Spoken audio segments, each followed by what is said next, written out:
the lives that were affected and the families that were affected, on both sides. The 13-year-old who is expected to be charged with criminal attempt, first-degree murder. What happens to his life? Basically, it's people say, a 13-year-old, the life is ruined. A 13-year-old, is suspected of a crime like this. What are the solutions? I know it's digging into why this happened and kind of the whole community input and from lawmakers down. But just the juvenile himself, what what should there be done to ensure that we don't in a way affect two lives so severely, including the suspect. Is that something that there should be a conversation about? Yes. Yes, there should be a conversation about that. As I stated, violence is learned behavior. And so what we need to address is what is called, people don't know how to deal with conflict. We need to do education on dealing with conflict. If I see violence around me, if I learn that the way to deal with my conflict is to get a gun and go and shoot someone, then that's what I'm going to do. And I would submit that that's what we're seeing. We're seeing so much violence in this community, and it's not being addressed. And I'll go back to the fact that we had on the 4th of July, we had a 7-year-old gunned down, and there were other children that were there, and they saw this, and they learned, well, this is what I do. This is what I do when I'm angry. I go and I shoot someone. We're not addressing that. And how do we address that is dealing, I would submit that's trauma. That is trauma that's not being addressed. That's an adverse childhood trauma effect. And they grow up to learn that this is how I deal with if I'm angry at you, I shoot you. If I'm angry at you, I fight you. And it's not a quick fix, but it can be fixed in our community if we educate and if we work together. It takes everyone to work together. We have, as I said, we have a lot of good organizations. We have a lot of good people in our community who are not being heard. And we need to bring them to the table and listen to the solutions. No one person has a solution, but working together, we all can solve these issues. Quick question. How do you feel about SCS opening back to school 24 hours later, instead of waiting till Monday? I can't address that, but And your personal feelings? well, I think that if they were going to open the school up, it should have been with counselors. It should have been to listen to the kids. It should have been to get their emotion. It should have been to deal with their trauma. And if you're not dealing with the trauma, then it's not going to work to pretend like it didn't happen. And if that's what we do, I understand they may have been trying to get back to normalcy, but you can't ignore it, and you can't pretend that it didn't happen. So let's work with our children and let's get them some help. All of the children who were here yesterday were affected by what they saw, and we need to do something to help them. Appreciate it. To the ministers, is there anything that you all are thinking about doing differently since yesterday? Any new initiatives you all are thinking about since what happened? What we plan on doing is calling all the ministers here in Memphis together, because Memphis is a city of churches. It's so many churches here in Memphis. We plan on calling all the ministers together and sit down at the table and try to figure out how can we stop this violence. Because most of the churches are in the neighborhood, and most of the violence is coming from the neighborhood. So that's what we plan on doing. What do you make about the metal detector issue and what maybe needs to be done in terms of student resource officers or more metal detectors at the school? Well, the metal detector is good.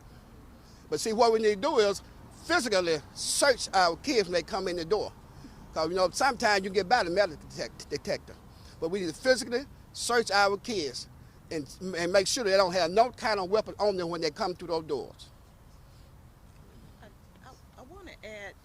I want to add that we cannot become desensitized by what we're seeing, and I sense that there is some of that going on in our community. This is not, what happened yesterday was not just another day in the neighborhood, and we don't need to pretend like it didn't happen. We do need to address these issues, and we need to do it seriously, put the politics aside, and let's come to the table and try to reach solutions. Let's look at what's working in other communities. Let's look at what's working in other countries. The United States of America is the #1 incarcerator in the world, but we also have one of the most violent countries in the world, and we're just not addressing that. So I want to add, let's not be desensitized. Let's care about what happens in every part of our community, not just one part. And what are your thoughts about not seeing or the mayor or police chief come out here and speak, to the public about what happened? Well, I think that everyone should care about what happens in this community, and we should have the same response at Cummings Elementary School as we have in Collierville. And the minister, would you like to speak to that? Well, it's good when everybody can take part in solving this problem. The more people that we have solving the problem, the more we can get done. So therefore, everybody should take part in it. And do you think they're doing enough to solve this gun problem? From my personal opinion, no. Because if it's too many guns, you can go to the grocery store and you see a 15-year-old kid, a 20-year-old kid with a big gun. So why should they be able to carry a gun like that? The gun they carry is for war, not for self-protection. You got an AK-7 with a 100-round clip. That ain't for protection, that's for war. They use that in the military. So did they allow our kids to carry those guns? So we need to do more about that, the gun laws. Thank you. Thank you. If I may, I would just like to say a word to the public. My name is Jacqueline Scruggs, and I'm a representative. Okay, I'm so sorry. Let me start over again. My name is Jacqueline Scruggs, and I am a representative of Knowledge Quest and Christ Quest. Knowledge Quest is a private nonprofit based here in the community, and Christ Quest is a church based right here in the community for approximately 20 years. We are one of the adopters for Cummings Elementary, as well as an agent that serves approximately 150 of the kids in out-of-school programming daily right here on Walker Avenue. And there was a question from one of the audience members asking what will we do? And I would like to say that we will do more of what we are doing, and we will further connect with all of the constituents of the community to hear everyone who is concerned, all of the school representatives, the parents, the students, and everyone else who is concerned about this community. So we will strengthen our connection through our provision of workshops and education around adverse childhood experiences that lead to these kinds of sad experiences in our community. And we also look forward to increasing our social emotional literacy provision to people here in the community. And hopefully the more we do as an organization, and the more we do as constituents of this community, all of us, the more we do, the better these conditions, the situations will become, and sad conditions mitigated. Thank you. Jacqueline, Jacquelyn, Scruggs, Scruggs, but more specifically representing Knowledge Quest and Christ Quest. Thank you. If I may.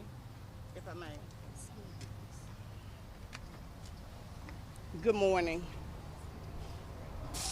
Thank you all for this. My name is Karen Spencer McGee. I'm lovingly known in this community as Mama Peaches, Karen SpencerMcGee. We stand with Cummings. I've had 6 children to come through this school, 4 of my children and 2 of my grandchildren. I'd like to remind you all that there's plenty enough blame to go around here for what's happening in this community. We know that South Memphis, has been neglected for a very long time. And as a person of color, I'm here to tell you that if these children had been children of a different hue, we may have had pizza parties here, balloons, counselors, the Saturday after for their healing process. I also stand with you. I need y'all to hear this. You have a whole governor that's passing and putting up laws to say that you don't have to have a permit to carry a gun. But let me get caught without a license to drive a car, a license to fish, or a license to hunt, and see how quick I get locked up. I can't do nothing but be real. This is my community. These people here look like me. My babies are connected to this community. My daughter lives in this community. My 3 granddaughters live in this community. The lead, the lack of clean water and education in our schools. My daughters came through this school. But if my daughters get it and my neighbor's daughters don't get it, I'm still losing. So we stand with this community, and we want you to know that there's more to be done. And on that note, I'd just like to remind you, our brown and black children are facing the same thing. I got a text on my way here. When you see someone laying in the street, half covered, dead, that leaves a stain in your brain. I can't unsee that now. So, the mayor, where you at? Davis, where are you? We need the same show in South Memphis as we get everywhere else. Do you think this school should have been open today, ma'am? No, okay, no, hell to the no. No, and hell to the no. You can't pretty that up. These children saw something that will stay with them for the rest of their lives. Ask me how I know. My grandfather was one of the first 1,300 strikers. I saw what happened in '68. We didn't have the tools then to get the help that we needed. Some of us are drug addicts, some of us are alcoholics, some of us are just out there. Right now, there should be a stand in this community to say this is just absolutely wrong. I didn't come here today to speak. I wasn't going to say nothing. But just hearing my colleagues, my children went to Knowledge Quest. Shout out to Marlon, because he's doing the work. But there's so much that can be done. You mean to tell me you got the South Memphis Alliance, you got Soulsville, you got the Lemoyne Orange CDC. Yeah, I'm calling the roll this morning because I feel like it. You got the people over there at St. Andrew with the Works. And we don't have a show this morning that say this is wrong and we need to do better. Come on, y'all. Memphis deserves better. Again, my name is Karen Spencer McGee. I'm Mama Peaches. I get down from my crown, South Memphis, Orange Mound, 2 round, 3 down. That's who I am. Karen, talk to us about some of the stuff that you like to see done differently that you see are not happening here right now. First of all, you gave this school the new title, Cummings Optional School. Did you get them some optional band equipment over here? No, because my child was here. Did you get them some optional art teachers over here? No, because my son was here. When it happens right here, it's called South Memphis. But let it happen in front of Stax Museum. Then it's the new South Memphis or downtown Memphis. Stop lying. Stop allowing people, black folk, brown folk, poor folks, colored folks, stop allowing people to write your narrative. Get out here, say something. Muddy and Papa they was out here marching when they wasn't even making shoes to fit black folk feet. In some kind of way, we don't lost our voice. We need to wake up, and after you wake up, damn it, stay woke. Do you want to see more from the police chief and mayor, and what would you like to see? Girl, you shouldn't have excellent question. Do you see how all the pastors coddled around our previous Chief, I don't see that with CJ. Excuse me. Director Davis, because the sister deserves respect. I hope to have a meeting with her soon. I had a Boys to Men ministry here. I could talk to one police, and I bless God for him. I could talk to Crow. Just let me in the door. Because see, as a mama that raised a black boy who made it in this community, I can tell you what's going on here. I can tell you, I know every cut, every so-called gang. And that's another thing. Why y'all scared to address the gang violence here? When you shut down Carver and South and tried to merge it with Hamilton and BTW. I'm the uncomfortable Negro that said, look, you know what, they're gonna have a bloodbath in South Memphis with all them gang activities crossing land and stuff. But see, that's what they do. That's what they do. Listen to the black woman. We know what the hell we talking about. I'm sorry, y'all. I got to make you feel it. Listen to the black. Those are our babies. Those are our babies' friends. Those are our babies' cousins. Everybody in South Memphis, I don't care if you don't move to Germantown, I don't care if you don't move to West Memphis, you got somebody that came up in the first premier neighborhood. We got our very own baby right up the street.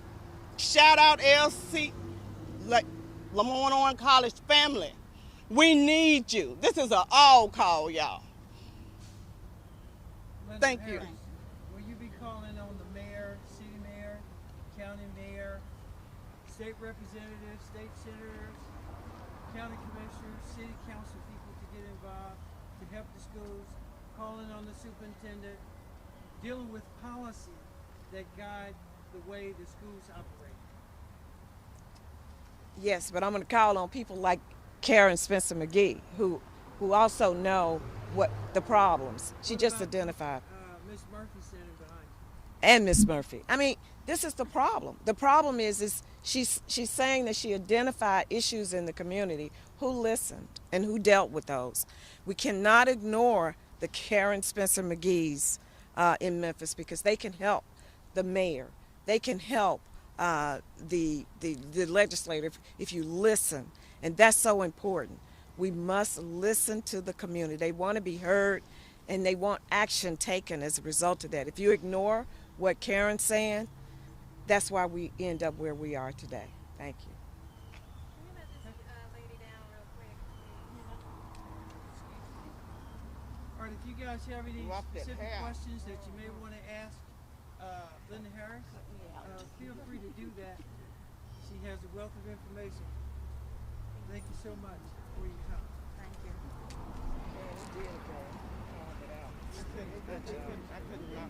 Thank you.